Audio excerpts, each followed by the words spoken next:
All right, good afternoon, everybody. Can y'all hear me? All right, excellent. Thank you so much for joining us today at the Mackinac Center's Issues and Ideas Forum. And we all appreciate your flexibility in the venue change. My name is Anne-Marie Pariseau. I'm Director of Communications at the Mackinac Center for Public Policy. The Mackinac Center is a nonprofit research and educational think tank, and we're dedicated to advancing free market principles to public policy. Today's discussion is going to be about the real costs of red tape, rethinking occupational licensing in Michigan. Occupational licensing laws impact more Michigan workers than any other labor regulation, often doing more harm than good. These state-imposed requirements, costly trainings, exams, and fees can limit job opportunities, reduce employment, and quietly drain millions of taxpayer dollars. We have a great panel today to break down the topic. We have Ali Alfonsetti. She's a legislative strategist for Prison Fellowship. She strengthens connections with state lawmakers, builds coalitions, seeks justice reform at the state level, and provides information to influence public policy. Excuse me. And then next we have Deeb Eid, a pharmacist and the Senior Manager for Regulatory Affairs with CVS Health. And finally, Jarrett Skorup, Vice President of Marketing and Comms at the Mackinac Center for Public Policy. Jarrett's authored 3 studies on occupational licensure and the effects in Michigan. He also compiled a database documenting all licenses in the state and the regulatory requirements to hold those jobs. Before we get into today's program, there are note cards at everybody's desk, seats. So if you have any questions that pop up, just jot them down and we'll get to them. So without further ado, Jarrett. All right, thank you, Anne-Marie. So I'll go first. Our panel will kind of work from broadest to more narrower parts of this.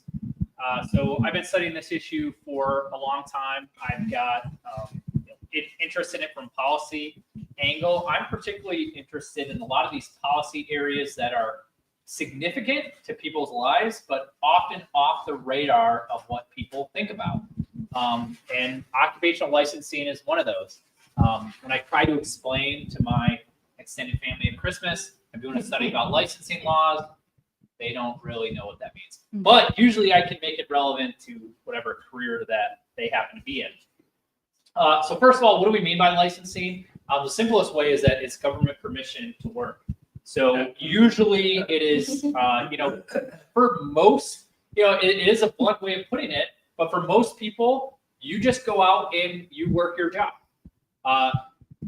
Dave, our video guy here, he was a newscaster. There's no license that the state requires to go do TV news or be a reporter. Maybe there should be. I don't know. I'll leave that up to you. You just go in that job. You determine what education you need to do it. Maybe you start as an apprentice. Maybe you started as a paper boy and you worked your way up and somebody determined whether you're good at it or not. But then there are these jobs where the government has specific rules. So usually requiring a certain degree, training hours, exams, fees, continuing education. Some of the early licenses were things like, first of all, barbers. Barbers were the very first license in the United States, but barbers often was like the town doctor. When you moved west, they were kind of in charge of everything. But then medical doctors and lawyers and some of these more professional things. The thing that's changed in licensing is that it has expanded down to more and more of what I would call these working class areas. The barber, the traditional barber, cosmetologist, hairdresser, painters, construction, deck building, these types of industries. Those are relatively new. Most of them came in the 1980s in Michigan. But it is a large area of workers. So only about 1% of workers in Michigan make the minimum wage. About 13% are in a labor union, but 20% are required, or about 1 million people are required to have some type of license to work. The effects overall are we do that leads to fewer jobs. higher prices, more crime. We'll talk about why that might be, and it harms the economy. And there's really not a lot of research showing that this leads to some of the things that we would hope for by licensing different occupations. All right, so maybe that's just the Mackinac Center. Who cares? I don't know if I agree with them or not. There's been lots of studies on this. In fact, our last 3 presidents have all studied this issue in the labor departments. So we've got the Obama administration, licensing raises the price of the goods. Why? Because it restricts employment opportunities. If you have fewer barbershops available because you have high licensing requirements, that means you have more likely to have just one shop in a town or a monopoly or just fewer competition. That raises prices. Makes it more difficult for workers to also take their skills across state lines, something we'll talk about. The Trump administration, excess licensing hinders the American workforce. It's costly, complex, it's an economic barrier, creates a barrier for Americans moving state to state, prevents Americans looking to leverage technology to expand their job opportunities. Biden administration, he issued an executive order making it easier to change jobs, help raise wages by banning or limiting non-compete, and unnecessary, cumbersome occupational licensing requirements that impede economic mobility. Now, the vast majority of licensing is at the state level. Very, very few at the federal level. Most of it is stuff that the states have to do. If you ask anybody in these fields, so why do we have occupational licensing? That's the answer you'll get. Health or safety related. It's about health. It's about safety. We got to protect people. We have to have these number of hours. If we didn't have these number of hours, how would the state be able to protect people from all these dangerous jobs that are out there? Okay. I think there's some legitimacy to that. We got to get in the question in the research of how legitimate it is. But I would just say the state does not do a good job of ensuring that our licenses are actually about health and safety. So auto mechanics in the state of Michigan, they're through a private licensure. For what the state actually requires, no mandatory education or training. You pay $6, you take a test to get your license as auto mechanic. Prior to the most recent occupational license we got rid of here in Michigan, painters had to do 60 hours of educational training. They paid $900 in fee in order to get your painter's license. I don't think that makes sense. I don't know what the health and safety difference would be between a painter or an auto mechanic. Airline pilots, they are commercial airline, so pilots are licensed at the federal level through the FAA. So until 2013, it was 250 training hours. They bumped that to 1,500 hours of flight time to hold the job. Our Michigan barbers are required to do 1,800 hours of training. Cosmetologists are required to do 1,500 hours of training. And it is illegal to cut or style the hair of anyone in the state of Michigan that is not a direct family member unless you have a barber or cosmetology license. So if you were out there during COVID and your barbershop was closed and you had, your aunt or something cut your hair, you're breaking the law. We got licenses on selling farm stands, and these are like the most arbitrary. You can kind of read, they came at different decades of time. Selling produce like apples, tomatoes, corn, lettuce, cabbage, no state license to do that here in Michigan. Selling meat, fish, mushrooms, garlic, herbs, bagels, donuts, cookies, need a state license. Nursery growers have to know this for every plant. You need a nursery grower license to grow certain plants, trees, shrubs, perennials, mums, fruit trees, berries, rose bushes, vines, herbs, and bulbs capable of surviving the winter. Does not include annuals.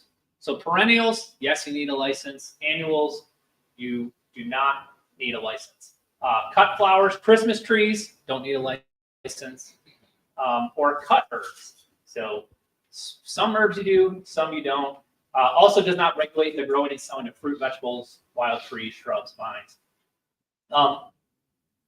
One of my favorites. So if you're a librarian in Michigan, if you work in the Michigan public schools, if you're a school librarian, you need a bachelor's degree and a teacher certificate and a library media endorsement. Essentially, if you're a school librarian, you need a master's degree. in Michigan. If you're a community librarian, you work in a community, small town, it depends on the size of the town. So like city of Detroit, you need a master's degree. So suburbs of Detroit, bachelor's degree. Down further than that, associate's degree. Community town, high school diploma. You can be a librarian. My father works in the construction industry. I was particularly interested by this. So requiring a state license, carpentry, concrete, excavation, insulation, masonry, tile, mortar, siding, roofing, needs a license. Does not need a license. Drywall, asphalt, sewer, septic, plaster, paving, carpeting, vinyl flooring, fencing. So if you're a floorer, well, we're laying wood floors. Okay, I need my license, guys. Well, we're doing carpet. Don't need a license. We're doing a driveway. Wait, is it concrete? Need a license. Is it asphalt? Don't need a license. So I would say state lawmakers are not aware of this, looking at it, reviewing this, anything that we would hope. That's kind of how it looks on a house. The red needs a license. The green, you do not need a license. Most of these fall under what we call the maintenance and alteration code of building, which are all 60 hours of coursework for each of these areas. And my dad did decks. I took the deck building license 1 year, going through it. Your 60 hours, you can go in and take it in training. You can do it through an apprenticeship. You can watch it online. Not exactly what all you need to know in order to build a deck. I think most people know to do these types of trades, you need to be an apprentice. You need to get some training under somebody else. Then we look at just all kinds of areas. Here's the actual government mandated training hours that you need. So if you own a restaurant, none. If you're a chef in a restaurant, none. Airport manager, none. Asphalt paver, none. Talk about community librarian, GED, and then certain number of hours for all of these. Some stand out. So an athletic trainer, almost more than 1,400 hours of training versus an EMT, 200 hours. Often, kind of dealing with the same thing. The school librarian versus the community librarian. The barbers versus cosmetologist is funny to me. I don't know. Maybe we value males' hair, so we need the extra 300 hours for them. I'm not sure. All right. So why do we create this? We talked about that it's a health and safety, but for lawmakers, it's interest groups lobby to get license. That's what happens. Doesn't mean it's always illegitimate, but that's the reality. We license our nurse practitioners very differently than other states license them. Nurses with master's degrees. If you go to Indiana, you're a nurse practitioner. You can open your own facility. You can write prescriptions. You can do it without being under the direct supervision of a medical doctor. In Michigan, you cannot. You have to have an agreement with a medical doctor. They have to oversee you. Why? Well, we learned in the debate over this. Rose Ramirez, she's a physician. She was the then president of the State Medical Society. Nurse practitioners are wonderful. We all love our nurse practitioners. But they need supervision and oversight. That's healthcare teams are physician-led. Hunting and fishing guides. Michigan did not license hunting and fishing guides. Most states don't. A few states do. Some of these big associations came in, and that was who was lobbying for the bill. This is a package of bill. It's been the main goal for our hunting and fishing organizations in the state. The bigger guiding companies wanted to license to block out some of the smaller people, requiring fees and CPR training and annual reports on everything that you did. Funeral homes, morticians. So there was a new law. The funeral home licensing is I could spend the rest of my career just trying to figure that out. There's all kinds of rules about how many per county and who can own it and what the ownership structure is. And can you own 2 in one county or just 1 in another county nearby? But we had a law that requires state and national exams, more continuing education, makes it harder for someone out of state to come into Michigan to open a home. It was sponsored by a lawmaker's funeral home operator. It was supported by an interest group representing current funeral homes and mortuary science schools. By the way, the current funeral home operators were exempt from the new requirements that went in place in that. Barbers. At one point, they were talking about a law that slightly reduced the number of hours that barbers wanted to do. There's been some other changes for barbers and cosmetologists, like allowing them to have mobile shops and things like that. But at one point, there was legislation to get rid of the barber license. At the time, there was actually a state that had no barber license. Now all 50 require it.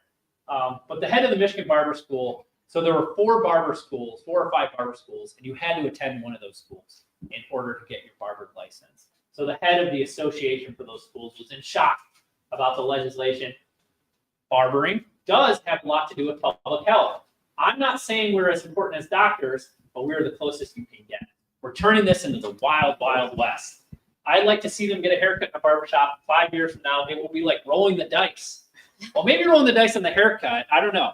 He seemed to think it was a very major public health and safety for something where we already had other states where they did not require that license. On and on and on. I'm not going to go through all these, but for property managers, we require a state license that almost no other states do. That's supported by the Realtors Association. For musical therapists, raising the number of hours that they would need. That was supported by a national association. For fire sprinkler, for mandating fire sprinklers in homes. Surprise, surprise. People who install fire sprinklers want to mandate that in all homes across the state. Food delivery drivers. So during COVID, you had more people delivering food. There was an association of restaurants that were teaming up. They didn't like people coming in and doing food deliveries. They wanted to license them. Solar panel installers. So just delivering the solar panels, the Electricians Association wanted to require a license for it. On and on and on. You see this again and again and again. Allie's going to talk a little bit more about this area. One of the other areas that state licensing requires is often what are called good moral character provisions. So the state has to determine the moral character of the person. What this usually means is if you have a felony on your record, it's difficult or impossible to get licensed. If you have a misdemeanor, it's often very difficult to get licensed. And the problem with this is if you have a criminal background and you get out of prison, or you just have a felony of sort and you go try to get employment in the private industry, they'll run a background check and might not give you a job. Then you want to go work for yourself, so you got to get a state license. State denies the license. So often this causes people to turn to more illegitimate means of earning a living. And so the proposal that we've put forth and supported would be that you can deny someone a license if their crime is a felony related to the area they want to go into. But if somebody's got a drug charge that's 15 years old and they were buying and selling drugs and they want to go be a roofer nowadays, I don't see a good reason the state should deny their ability to get licensed. So what's the overall cost? Raises prices as soon as you license an area 15 to 30%, depending on what the occupation is. Costs our states about 125,000 jobs a year. So our consumers are paying about $2,700 extra because of what we would call excess licensing. And what should we do? Review every license on the books, evaluate them strictly on health and safety, not who's the stronger interest group. Evaluate what our licenses are, what do other states do a comparison, make sure that we are not out of whack. Get rid of those that are not effective or regulate them differently. So I talked about my dad doing decks, we do roofs. When I'm building a deck, I'm subject to an inspection. So an inspector coming by and making sure, okay, the foundation is good, the deck is good, that's really what matters. Not whether I sat and did my 60 hours and sat and looked at a training video, or I went and was an apprentice for a couple of years. It should really be about, doing an inspection similar to how we do for restaurants and other things. Allow people with criminal backgrounds to work, provided their crime is not directly related to the occupation. Prevent local governments from licensing. City of Detroit, Grand Rapids, here in Lansing, they all have their own licenses on top of state licenses. Sometimes we have had some good legislation that does pretty severely limit that. And then universal reciprocity. So we should recognize the licenses of people from other states. We should make it easy for somebody that got a teaching degree in Indiana to move to Michigan, or for somebody that was a deck builder, roofer, builder in another state to come here and start working right away. Happy to take questions at the end, but for now, I'll move on to Deep. Well, thank you and welcome everybody. Thanks for the opportunity. I want to thank Jared for inviting me to this and giving you really kind of the healthcare experience and background of this topic. But I have to start with two things because they stuck out and a little impromptu of what Jared talked about. Number one, during COVID, what a just crazy time. I recall I could not go to my barber. And so I want you to kind of envision I had to wear a garbage bag around me and shave my own head. So that was a very detrimental time in my life. So I know some of you maybe don't have that issue, but that was one that stuck out with me from his presentation. And number two, my brother, he serves actually as a handyman in the state of Florida, and he's done so for years. And occupational licensing, and he tells me that he has to avoid certain jobs because of the license requirements. Not that he doesn't know how to do those types of that type of work, but because of some of these requirements, he can't help people because of some of these requirements. So those are two things that stuck out. But I'm here to talk to you a little bit about healthcare and the healthcare side of things. And so a little bit about myself. So I am a pharmacist. I went to school to become a pharmacist. I do work in the legal, regulatory, government side. But I'm more than that. I'm a football coach. I'm a husband, a dog dad, and an uncle. So a lot of these things that you're seeing today are on the healthcare side, but I can definitely relate to the messages from both of these individuals, and hopefully you can too. The big idea that I really want you to think about today, and Jared alluded to this a little bit, is universal licensing recognition. I'll call it ULR for short. What that does, it's a really interesting piece because it addresses licensure reform universally versus addressing each individual occupation. And so this, what I believe, is the future of licensing and can be a huge, huge shift in how we see licensing for our occupations. The philosophical framework, especially in the healthcare industry, but you can apply this to anything, is if it is not prohibited, it is allowed if it's consistent with education and training. And I'll talk a little bit more about the term that we use for that. So Michigan's licensing system, Jarrett kind of covered some of this information, is a problem currently. We have a ton of jobs that have been lost and a ton that's overall in higher spending for our consumers within our state. And that's because of occupational licensing. We actually rank as the 29th worst in licensing burden across all states. You never want to hear that about your state and where you're from, that you are one of the worst in the nation when it comes to something. The current model is outdated. Pharmacists, for example, and this can apply to some other health professions out there, have to apply and test separately in every state almost. So if you want to go and become a pharmacist in Ohio or Indiana or Kentucky, you have to apply. There's fees. There's different tests that you have to take, and I'll talk a little bit more about that. And one of the tests that they have to take is called a jurisprudence exam. And that's also applicable to some other healthcare professions, which I've listed here for you in Michigan, such as physical therapists and assistants, occupational therapists, social workers, optometrists, podiatrists, and dietary nutritionists. Here in the state of Michigan, they've actually removed the jurisprudence exam, and we are one of 4 states for pharmacy that has removed it. You can see Idaho, Vermont, and Alaska are the other 4. What it comes down to is, does passing one simple exam mean that you are, all the laws in your state? I used to teach. I used to be an educator at Ferris State at the College of Pharmacy. And I'll tell you that passing one test does not mean that you know and can follow all of the laws and rules of your state. And so we have these as requirements for different health professions where they really haven't proven that, they have evidence behind them to showcase that it leads to better outcomes when you're a healthcare professional. It's pretty common sense what we're talking about today, right? So I don't really need to go over this, but the big problem is when people graduate, especially in health professions, they may not stay in the state of Michigan. They will leave the state of Michigan to another state that has maybe something that's more ideal, potentially easier to get licensed, or maybe they have family. Maybe they've come and stayed and are leaving for that. Professionals also move out of state, and that's costing our residents in the state. You don't have as much access to healthcare because of this. And so, especially in the rural areas, decreased access to care, I just talked about, the economy and the residents feel the impact, and our healthcare quality overall just decreases. So this is a image from the 2024 Michigan Health Workforce Index, where essentially you don't really have to go through all the details here, but basically what it's predicting is all occupations analyzed in Michigan from the healthcare perspective are going to experience or are projected to experience workforce shortages between now and 2033.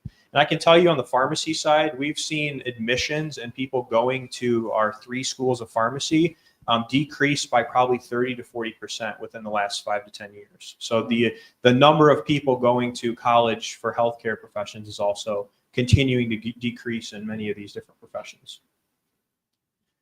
Now, some of you may or may not agree with our governor, and that's okay. But this is actually what kind of brought me to this panel. Is Jared posted something on the Mackinac Center of Public Policy's LinkedIn of him talking about the governor calling for a reform of occupational licensing. So directly to Laura, this was in the state of the state, I believe, this year and maybe even a couple of years ago. So this is a repeat call.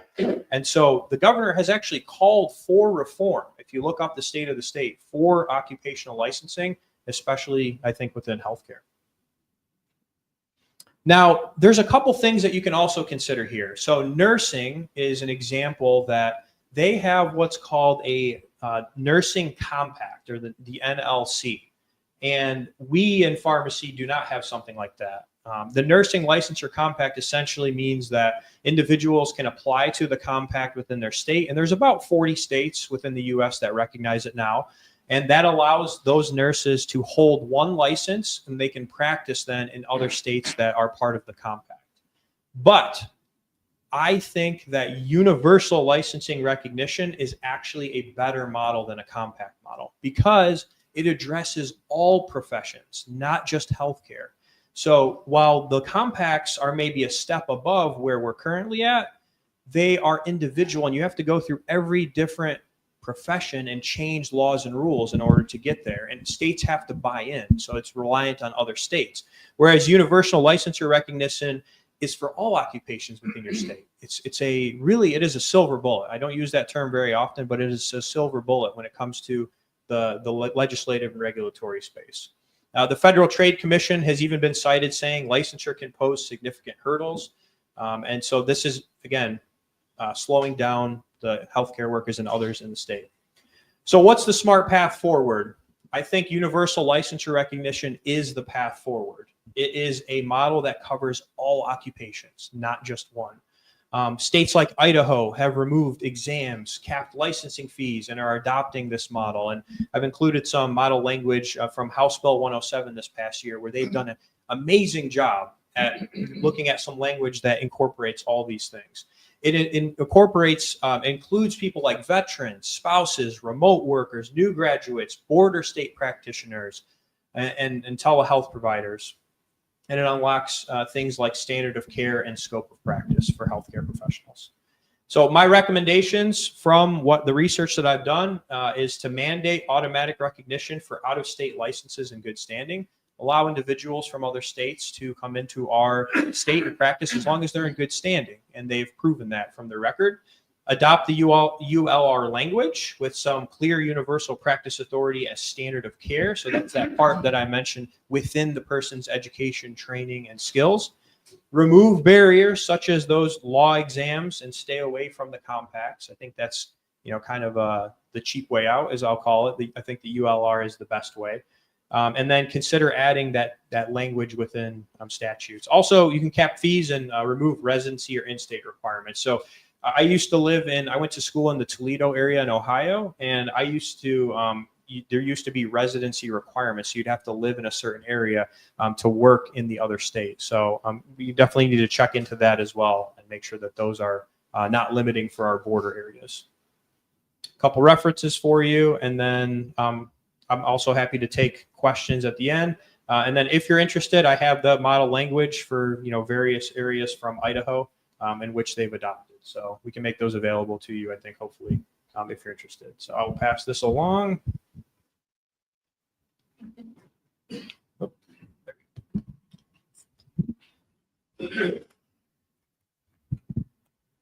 Good afternoon, everyone. I'm Allie Alfonsetti. I'm with Prison Fellowship, and I'm going to give a brief overview of who Prison Fellowship is so that you can kind of see where we're coming from when we talk about occupational licensing and why it is so important to Michigan.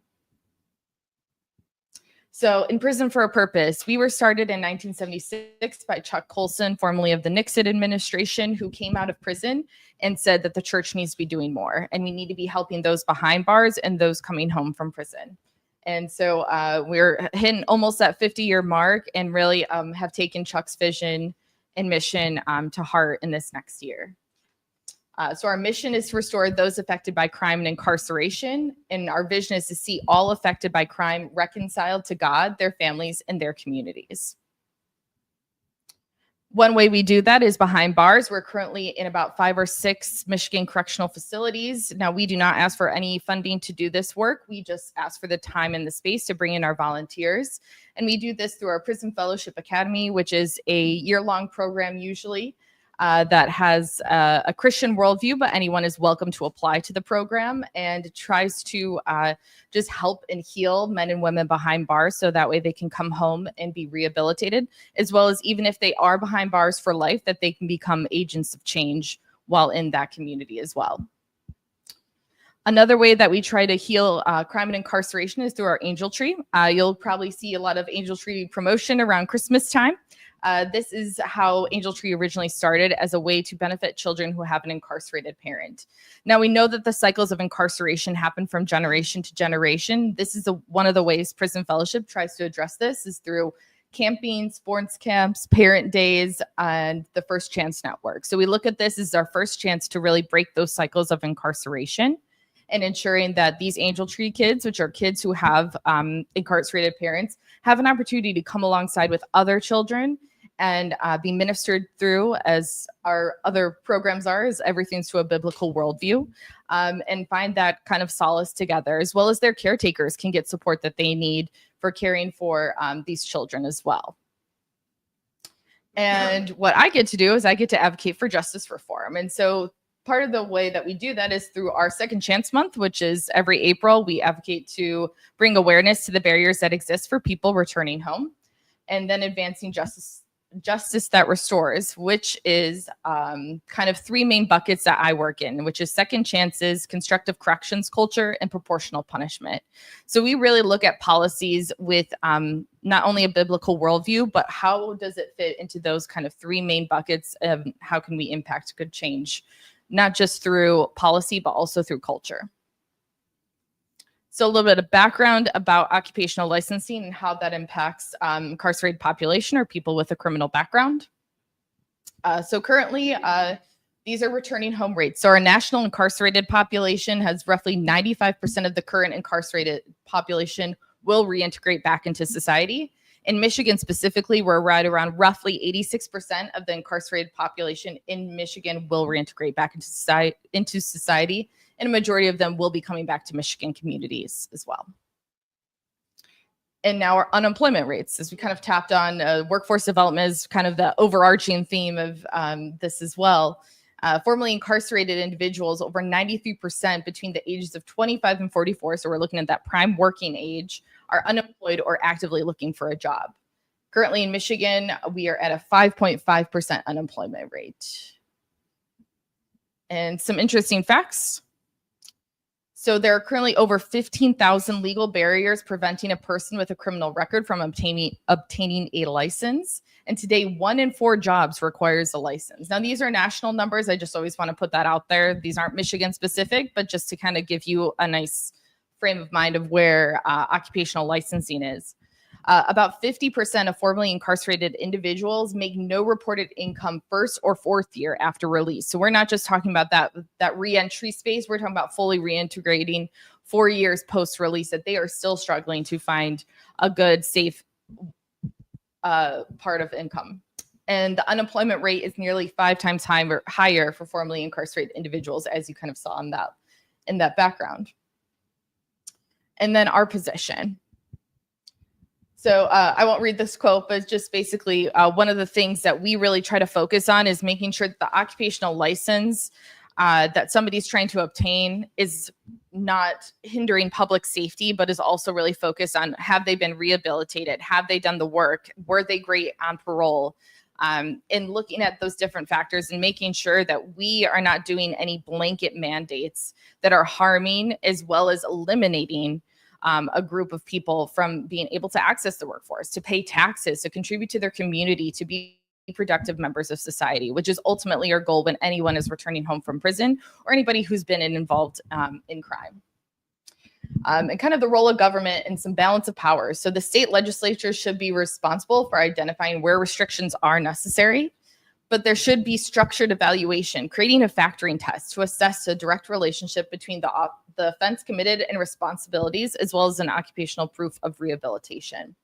Informed policy development. This should be done through making sure that we have subject matter experts like Jarrett and Deeb, as well as people who have been impacted. Agency empowerment. Agencies should be following what the legislation says and meets the legislative guidance. We know that there can be a lot of issues that I've experienced in working in government affairs where we see an agency take legislative intent and twist it to not what was actually supposed to happen. So we want to ensure that agencies are following those guidelines clear. And then transparency and accountability. This is huge. We want to make sure that there are reporting requirements. We want to ensure that, that there's a reason for denial. Are there demographics being impacted? So that way we can kind of figure out that reason.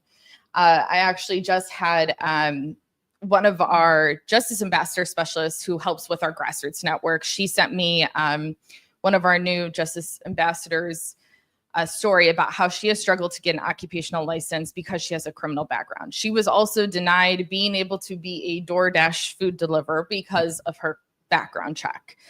So, we're missing out on this opportunity to really tap into a workforce that wants to work, that really wants to contribute to society. And many of them who have had that occupational training or have begun that training behind bars, that they can actually be able to utilize it when they return home. And there's my information. I also have a one-pager up at the top or up at the table. And if you have any questions, happy to answer them. Thank you. We're going to head into a moderated Q&A right now, but just as a reminder, at your place, you will have note cards. You can jot down any questions you have on this topic, and we'll get to that at the end of the program. I guess my first question is, I know we talk a lot about unnecessary regulations and burdensome. How do you define what is burdensome? How do you define what is unnecessary? Or is it more like, oh, I'll know it when I see it? Did a whole study on this to try to determine that. For a lot of these, number one, you look at where we fall among the states. And so on something like, okay, well, some states license funeral homes and some don't. They just let you go to Colorado, you want to open a funeral home, you can do it. There's a couple of general techniques. And then you can pull things like how many complaints do we have? Just because you don't license something doesn't mean that there's not an area where people can go to complain or have problems with something. So you can track things like that. You have, there's one state in the United States that licenses florists, so flower arranger. So 49 states don't license it, one state does. So one way people study this is you look at the reviews of the florist shops on the border of that state, which is Louisiana, and Alabama, that borders it. And you compare it and say, what are the ratings? How do customers feel? Do they feel satisfied or not? The other thing is within insurance. So if you get a construction license, you can get your insurance from companies that insure across all 50 states. They have a huge financial incentive to know how good is this person at their job, because they're the ones that are going to have to pay if the roofer screws it up and floods the house. And so you can actually look at the insurance numbers. Do they charge people who are unlicensed more than people who are licensed, or states that require it and states that don't? And what you find is that they don't. And so there's a whole bunch of ways that you can look at that. But those are a couple of them. Deeb, my question for you is, so I'm sure we all know or have a medical professional in our family that's licensed in Michigan. One problem I know that they've encountered was they're on call, right? And sometimes their patients travel for vacation or whatnot to Florida, California, wherever, and they get sick and they need a prescription. So they call their primary care, but their primary care doctor can't actually necessarily prescribe something in a different state. What recourse do those medical professionals have, or is it more of a gray area? Yeah, it's a great question. Some of it just depends on individual state laws, right? So there are some certain states where you would be able to accept or take prescriptions or be able to prescribe for certain types of medications. And so that's really a state by state in terms of like, is it allowed or not? The other thing is, generally speaking, if you also increase access to care through mid-level practitioners like nurse practitioners, physician assistants, pharmacists, and others, you'll have more access within your state. So if you travel to another state, you'll be able to be referred to somebody in that state who can treat you and can get you, something that to hold you basically for what you're looking for in that state. So I think that's another part of it is increasing mid-level practitioner allowances in each state, especially in Michigan. Does the ULR play into this at all? It would allow for out-of-state practitioners, I think, to easier come in-state, especially on the border. And so it wouldn't necessarily impact prescribing rights, if that makes sense, but more so the accessibility of those providers that can cross the border or come into the state. So. Okay, gotcha. Allie, what can Michigan lawmakers learn from Prison Fellowship's work in helping those with a criminal background get employment opportunities? Yeah, so we've been able to successfully pass a few different bills in a few different other states. In Oklahoma, specifically in 2022, we successfully passed a comprehensive package that eliminated the use of vague terms and created an individualized review of an applicant's criminal record and weighed specific factors, including progress and rehabilitation and the nature and seriousness of the offense before denying a license. Our aim is always to ensure public safety is at the forefront of any policies we consider. In Michigan, for example, the current law does not have a robust process for considering these factors, and the law could be strengthened when it comes to what the agency or board should consider when someone has a felony conviction. And then more recently in Virginia, this past General Assembly that just adjourned, we worked with partners on a successful bill to create the predetermination process and ensure it is a binding decision, extended occupational licensing protections to individuals applying for licensure in health professions, and strengthen how evidence of rehabilitation is considered in a board's decision making by requiring boards to indicate in writing how rehabilitation factors are weighed. So those are some of the ways that we've been able to successfully address these issues in other states. Yeah, one of the points that she's talking about there is you have somebody that has a criminal background and the good moral character is written kind of vaguely. Sometimes it's just up to the licensing director whether to approve someone or not. Often the boards have a role. And so you have people, we worked with a guy years ago. He moved to Michigan from New York State. He had a low-level my understanding of the situation was he was in a custody dispute with an ex-spouse over who owned a vehicle. And long story short, decades ago, when he was going through his divorce, he got charged with stealing a car that didn't belong to him. It belonged to his ex-wife. So he pled, no prison time, but it was this low-level felony. And he got this expunged from his record in New York. He worked as a nurse. And then when he was getting close, his grandkids were growing up, he moved to Michigan to be closer to his kids or grandkids. And he was working. He had a hospital in Michigan, right here in Lansing, and that hired him. And he was working he had worked as a nurse for 20 years. He's working in the hospital, and all of a sudden it flags. Even though this was expunged in New York, it's on your record here in Michigan. We have to pull back and deny your license. So you had a guy who successfully turned his life around, was doing everything for the right reason, and had a hospital that had hired him. And the state came in and said, no, you should not be licensed for that. So someone like that who can apply beforehand, before they go through all the education and know ahead of time, am I actually going to get the license or not, is a big deal. Can I just answer the very first question? I think I have a good example from the healthcare space. So you talked about how do you know what is, access and regulation and legislation. There's two things that come to mind for that question in healthcare. Number one, we did a study when I was at Ferris State with looking at the number of words in the laws and the rules. We did a 50-state study where we looked at every state out there. We compared medicine to nursing to pharmacy, and we looked at how many words were in the laws and the rules to allow an individual to administer medications. Pharmacy had 1,333% more words compared to nursing if you added up all the words through all 50 states.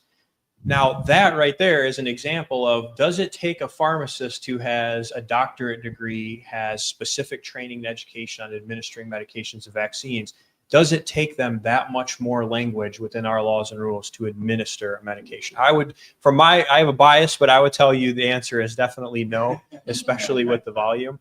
The second example is in the state of Idaho. I keep going back to that. Their board of pharmacy cut the rules over the past like 5 to 8 years by about 60 to 70%. So they completely went through and wiped out about 60 to 70% of their rules. They did a study over the past few years to look at, has the amount of discipline increased for pharmacists within the state? And the answer is no. So right there, you have evidence that those rules that they cut were not necessarily increasing. There weren't more pharmacists who were doing bad things within the state just because they removed some of those requirements that were arbitrary and not really proven by evidence. Can I just play devil's advocate for a second? We're a very litigious society. So I just think some people might think that, all of these requirements, especially for healthcare individuals, are really to prevent somebody suing them, bleeding out their livelihood. So how can we curb that? Or does litigation play into any of these license requirements at all? Yeah, no, that's a great question. I would say the answer is standard of care. So I mentioned it in the presentation briefly, but essentially standard of care is a legal term that's been around since the 1800s. It's been used in various legal cases, not just in healthcare, but if you're holding someone who's a healthcare practitioner to the standard of care, is what they're doing within their education, their training, and their experience? And if the answer is no, they will be held liable and will come before the board for discipline. But they have to have subject matter experts to evaluate that. Did that person act within the standard of care within their profession, and especially within their niche industry, like a surgeon versus a family medicine doctor, et cetera. So standard of care and that type of language was included in House Bill 107 in Idaho. And I think that's one of the key things that they realized for all professions. I think the other thing of that is having too many rules is exactly the same as having none, as it is so complicated, and there is nobody that works in these professions that knows all of these rules. And so if you have it out there where it just exists, it's meaningless because there's no way anyone can keep up with it. The people that are good in the profession, they go through and they know the things they're supposed to know. And they ignore the things that don't have relevance to their job. But it's hanging over their head when it does come to something like an investigation. It's very easy for bureaucrats to say, here's a problem, we'll write some language to solve it. But if you have so many things people have to keep up for, and you do continuing education requirements that are irrelevant to their everyday, what they're actually working in, all you've done is made the process more confusing, and you don't get any better results, which is what we see in the research. Okay. All right, we're going to turn to your questions. The first question we have is, has anyone studied the economic impact on Michigan of licensing reform in terms of GDP or attracting licensed professionals from other states? Yes, a little bit. So it's really, really difficult to do because, again, like the question is, what's the reform? So like allowing a few, more people with criminal backgrounds to get in the field versus allowing universal reciprocity versus doing a review and what does that, come up with is difficult. But the numbers that I had up there, it would add to GDP, it would cut prices, are basically if Michigan got to like the standard median licensing rules of the rest of the country, we create 125,000 jobs or so. Those numbers are about 5 or 6 years old. And it would be better. If you do it in medical area, it's a huge change. Just by going and saying someone's allowed to go get prescriptions to see a nurse practitioner versus a medical doctor, that saves them a lot of money and it saves them a lot of time. And really briefly on that, sometimes we get in this debate over, is it better to have a licensed person or an unlicensed? And all things being equal, you want someone with a lot of experience and a lot of training, but that's not how the real world operates. The real world operates in the Upper Peninsula of, Do you drive 130 miles to see a medical doctor, or do you drive 5 miles to see a nurse practitioner who's in town? Because if your answer is you can only see the medical doctor, it's I see a medical doctor or I see no one. Nurse practitioner is better than no one. Any medical professional is better than no one. And so allowing more competition in this field is what expands more people being out there and how you get better service at a more reasonable cost. Does AI play into any of this? I think it does. In the healthcare industry, I mean, what we're seeing is for right now, the shift seems to be more geared towards how can you free up time for healthcare practitioners to be able to focus on treating and being there with the patient, right? So oftentimes you go see a healthcare practitioner, they have requirements. They have to take notes. There's things that have to be documented. You might be on the phone. You might be trying to, access healthcare through the phone. And so I think what I'm seeing at least is the push to figure out how can you get AI to help with things like notes and, phone calls and things like that to free up some of our healthcare practitioners. But it's also because there's a shortage of healthcare practitioners. So we can't even keep up in general because there's not enough individuals out there to do the current job that's needed. I am, I feel about AI like, who knows what the predictions will be, but I think there is some really exciting research in the medical profession on things like, where you can upload documents of here's all my the notes that I've had with this patient over a couple of years, and the AI kind of can take those symptoms and get you a pretty good idea of what the problem is. Uploading MRIs, uploading some of these medical imaging and documentation where you have had some of these machine learning tools have done just as well as somebody that's been in the profession for a long time in terms of diagnosing different issues. So I think that would be pretty exciting if you can take a ton of knowledge and put it into one area. And then for like the legal profession, being able to nowadays where you have a pretty simple legal matter, maybe you can go to an AI tool and a lawyer just has to briefly look over it. I mean, that has kind of come online over just with the internet the last 20 years. Some of that stuff is a lot easier. So the access to knowledge is any area where you need access to knowledge and it's contained within a small number of people, that's AI is going to help expand that to more people.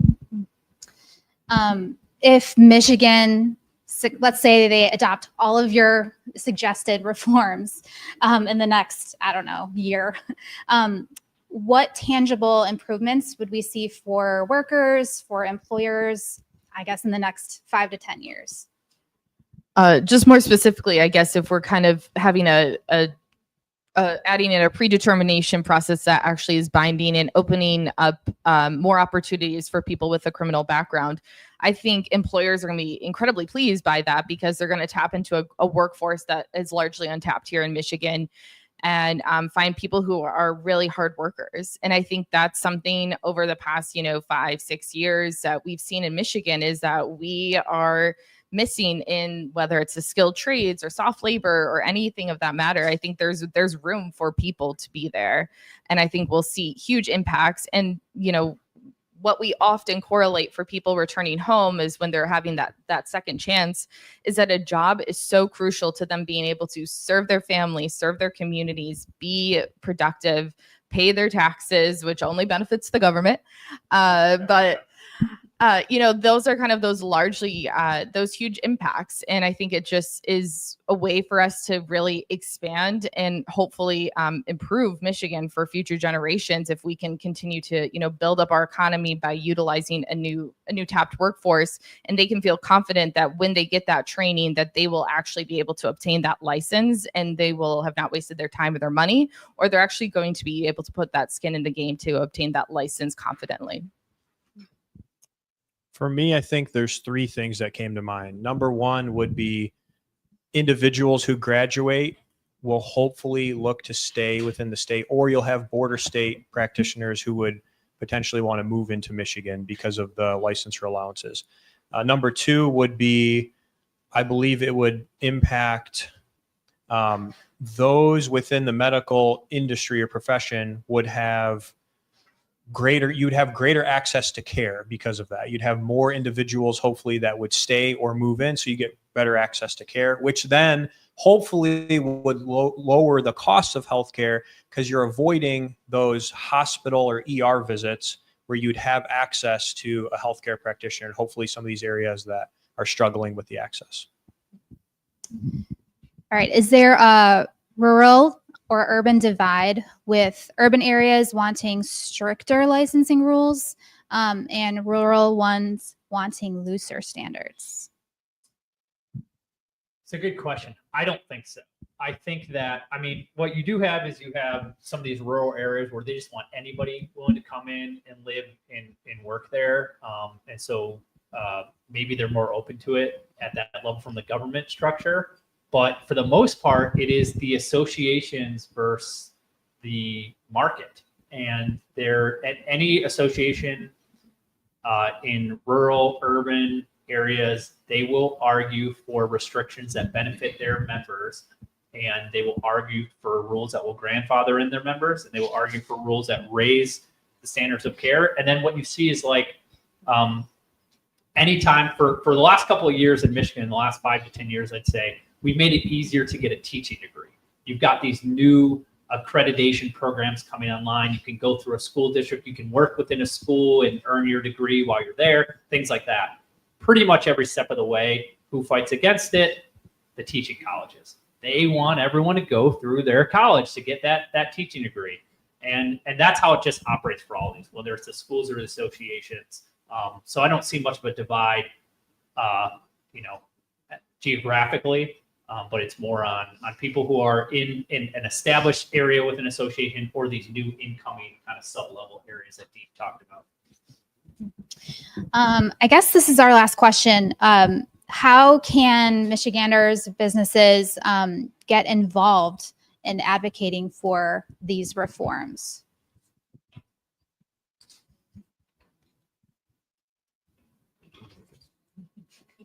We need to urge lawmakers to think about the greater good overall, rather than individual special interest groups. And in this area, more than other, they don't really see it. It's very understandable, actually. If they come up and they say, we want to hike business taxes to pay for education, the Superintendent's Association and the schools and the school unions will come in and say, yeah, hike taxes on businesses and pay more for school. And then the Chamber of Commerce and the businesses will say, don't hike taxes. That will mean I have to lay off people. You should cut my taxes. And they get where those dividing lines are. This is a confusing area because you have the medical doctors coming in saying, for my area that I'm an expert in that you don't know, here's what the rules need to be. And they think, well, they're the experts. Of course I'm going to, and there's no one on the other side arguing anything else.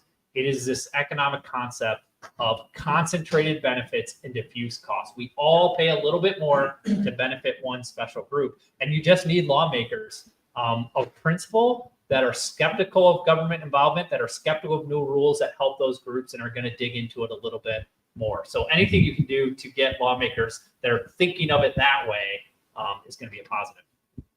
Yeah, and just to piggyback off of that, I think just urging lawmakers as well as just being informed about where's our workforce going. I'm 31. I'm part of the late millennials, and it's really fascinating to see how many people have left the state. And I left the state to go to school. The Lord called me back to Michigan, and here I am, and here I remain thus far. But that is really important for us to be looking to the future. And how can we ensure that the laws that are on the books are actually being adhered to by the agencies? And what are the transparency and ways of accountability? Because I think, a law is just a law unless it's actually being adhered to and is making the point of what it was intended to do. And, that's one thing when it comes to looking at people with a criminal background. Currently we have about roughly 25 of the hundreds of licenses here in Michigan that do have a good moral character standard. Only about those 25 are being currently reported to the legislature every year from Lara. And so, that's one of the ways that we can, urge and say, we want more. We want to be able to see, why are people getting denied licenses? Is there a reason? Is there a better way to do this? And that's the only way that we're going to be able to, better reform our occupational licensing and ensure that, government is being a hand up and not stuffing it down. As a a citizen, I would advocate for access to care. I mean, that's the biggest thing. I know I've said that a few times, but if you're in the state and you want better access to care, this is the way forward. And I also think, generally speaking, how many individuals have children who are looking for what they're going to do with their career. We can make Michigan a place where those want to stay and those want to come, and I think that ULR is a pathway for that. Okay. Well, thank you so much. And yeah, thank you to our panelists. If we didn't get to your question, just find us afterward. We'll be here for a little bit. And if you found this presentation interesting, helpful, there will be a link to the broadcast on the website. So, and if you want to learn more about Mackinac Center, visit mackinac.org. We also have our publications on this little table right here. But thank you so much for coming. And we look forward to talking with you.